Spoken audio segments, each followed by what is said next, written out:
बसल धनुषा धाम, पावन बनल धनुषा धाम मिथिला धाम, पावन बनल धनुषा धाम मिथिला धाम।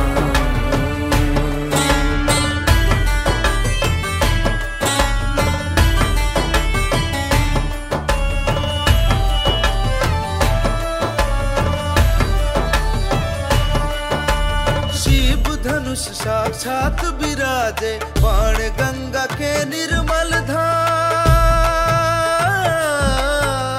बाण गंगा के निर्मल धार, बाण गंगा के निर्मल धार।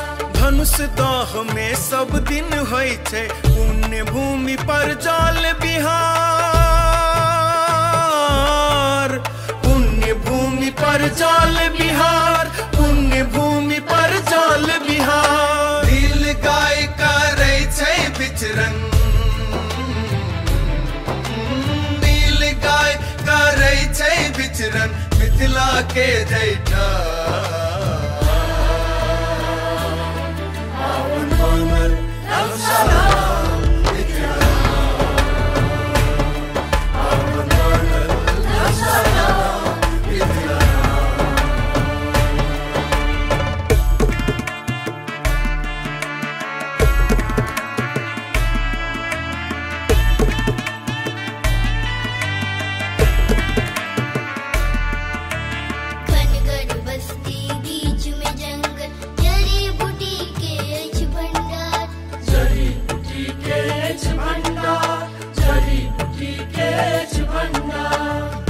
प्रजातिक वनस्पति लेल, विभिन्न प्रजातिक वनस्पति लेल वनस्पति उद्यान तैयार,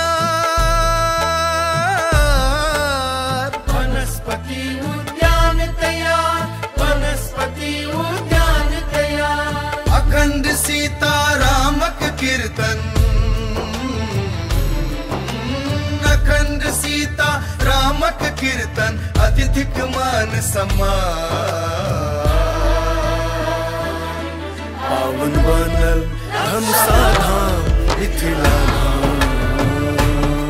पावन बनल धनुषा धाम मिथिला धाम।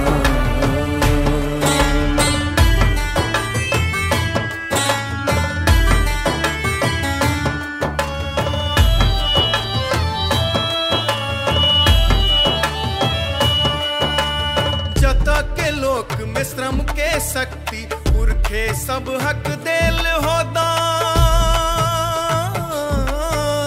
पुरखे सब हक देल हो दान, पुरखे सब हक देल हो दान। परिक्रमा के वासस्थल में एकटाई हो अनुपम स्थान, एकटाई हो अनुपम स्थान, एकटाई हो अनुपम स्थान। परशुराम तालाब,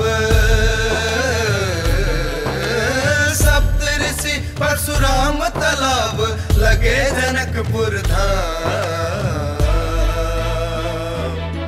पावन बनल धनुषा धाम मिथिला धाम,